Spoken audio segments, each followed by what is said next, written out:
If you're somebody who feels like you're always tired all the time, lethargic, you always got some headaches or migraines, this is the video for you. Hey guys, my name is Michelle, Anita, Sarah, Peyton, Talia, Jazz, Marquita. I'm a physique.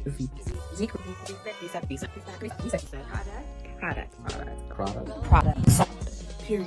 You love to see. Y'all already know what this is. And it's Trehunna from physique, and a lot of Americans nowadays is facing CFS, which stands for chronic fatigue syndrome. Basically, it's a syndrome of you feeling like you are always tired, you never got enough energy to do the tasks that you want to do in a day. So today, what we're going to talk about is what you can do for free today that's going to allow you to get in more energy and you feel invigorated once again. This is going to sound so simple, but you probably heard this all your life. If you pay attention to how you breathe on an average day, let's say we're going up a hill, what are you using? Your nose or your mouth? You're probably using your mouth, right? If you're somebody who snores and people have sleep apnea, there's a correlation. What is it? They're not really getting enough oxygen. But these are people that is what? Breathing from their mouth. Breathe from the thing that you're supposed to breathe from, your nose. It is really that simple. If you are breathing from your nose, you're gonna get 10 to 20% more oxygen, period. And our cells have these things called mitochondria. And these mitochondria is the energy powerhouse for cells. But what they do is they take in oxygen and it creates ATP or adenosine triphosphate. Simply put, you are receiving more energy when you breathe from your nose than when you breathe from your mouth. So a lot of people know, oh yeah, well I heard all my life that I'm supposed to breathe from my nose, but why? Right? Why is it so important for me to breathe from my nose? Not only are you going to receive more oxygen, which means you're going to receive more energy, it improves your lung volume, which means that once again, you're going to receive more energy, but also helps stabilize the spine. Believe it or not, breathing from your nose can help you straighten and create better and healthier teeth. It can help reduce the risk of you getting colds and flus. Why? Because this is like a humidifier system. It is the first point where your body can prevent any bacteria, any pathogen, or any type of virus to actually go through your body. The nose actually warm and moisturize the air. Believe it or not, your lungs don't like too hot air or too cold air. And the main benefit for a lot of people who is dealing with some form of hypertension, when you're breathing from your nose, you're gonna receive more nitric oxide. What is that? Nitric oxide is a vasodilator. Just like carbon dioxide is a vasodilator. When a dude lift weights and we are pushing ourselves in the gym, then our body produces more carbon dioxide. That's when we start seeing our veins pop out a little bit more, or we receive more vascularity. So vasodilation is what our body needs to dilate these blood vessels. And if you're having hypertension, that means your body's arteries is too stiff. It is too rigid. That means your body's not producing enough nitric oxide. By the way, if you're somebody who is using a lot of mouthwash, ones that says it's gonna kill 99% of bacteria, you're not supposed to be doing that. Why? This oral bacteria that we have actually helps our body turn these nitrates into nitric oxide.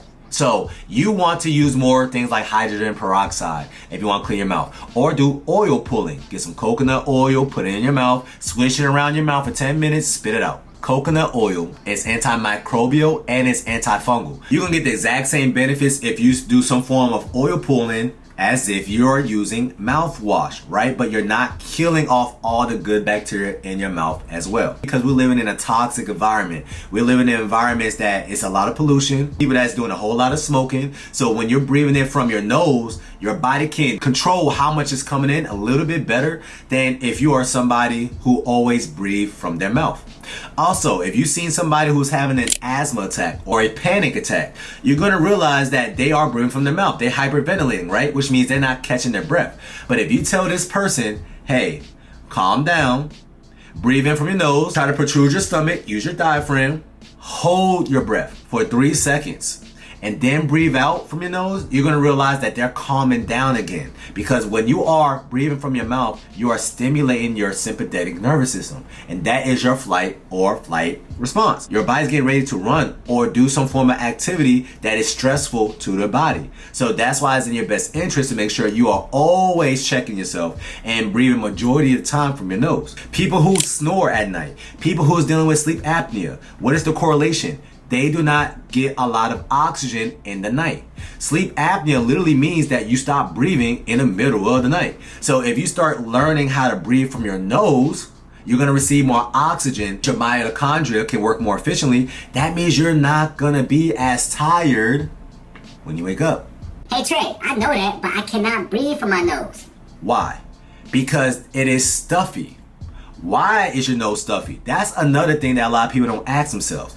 It might be an allergen or something that you are eating. So for a lot of people, if they're eating wheat, if they're eating dairy, if they're eating oats, or just grains in general, eating sugar, this causes your nose or your nasal passages to create more mucus. So you heard all your life, Oh, well, dairy creates mucus. not everybody, but for some people, especially ultra pasteurized milk. Once again, it's gonna be wheat, it's gonna be refined grains, and it's gonna be sugar. So you gotta pay attention to all of these things. If you're saying, okay, Trey, well, I cut out the wheat, I cut out the dairy, I cut out these things, what can I do, or what is a remedy that I can start utilizing right now to clear my nasal passage? I want you to Google this. Golden Seal nasal spray. That's gonna literally knock out the mucus that's happening inside your body.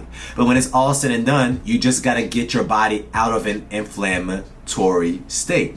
So the main thing that causes CFS or chronic fatigue syndrome is the fact that people are eating a whole lot of processed or refined foods, a whole lot of breads, a whole lot of rice and pastas, but also they're not working out. Right? So if you're not working out at all, then you're not teaching your body to start breathing from your nose, because when you're working out and you're huffing and puffing, you're going to want to get more energy. Your body naturally is going to start trying to force you to breathe from your nose.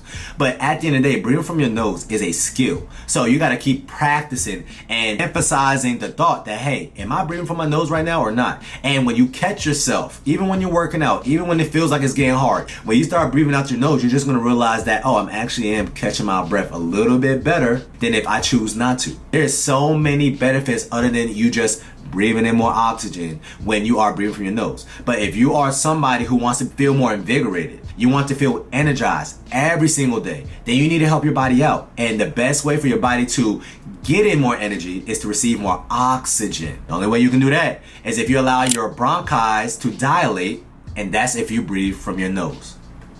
Cool. So if you're somebody that's dealing with chronic fatigue syndrome, start off with going for a walk every single day for 30 minutes to an hour. Also, when you get some vitamin D from the sun, that's going to help your body produce more serotonin, which a lot of people want to feel good after a workout, right? That's why people's endorphins is up after a workout, but also to help your body produce more nitric oxide. But also you need to pay attention to what you eat. A lot of people don't want to cut out dairy. Believe it or not, I like dairy. Right? And I noticed that my nasal passage is not creating mucus when I have dairy. But I'm not eating a whole lot of wheat.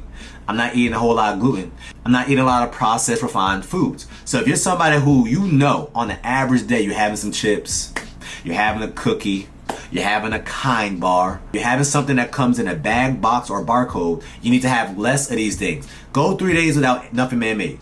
Just see how good you feel. But tip number 3, make sure you start breathing from your nose. If you ever catch yourself breathing from your mouth, start breathing from your nose. Take more deeper breaths from your nose and try to make your stomach pop out. Believe it or not, that's how babies naturally breathe. We just lose the skill once we get older. Start trying to breathe from your nose. And believe it or not, if you Google mouth taping, that is a thing. So start taping your mouth at night and you're going to start realizing that, oh, wow, I woke up. I didn't die in my sleep, right? And B, I got a little bit more energy when I woke up today. But if you need a quick fix right now, get some Golden Seal and help knock out some of the stuffiness that you have in your nose. Cool? Hopefully y'all learned something today. That's your reset tip of the day. That's going to help you stay snatched all the time. During the summertime. Talk to y'all soon.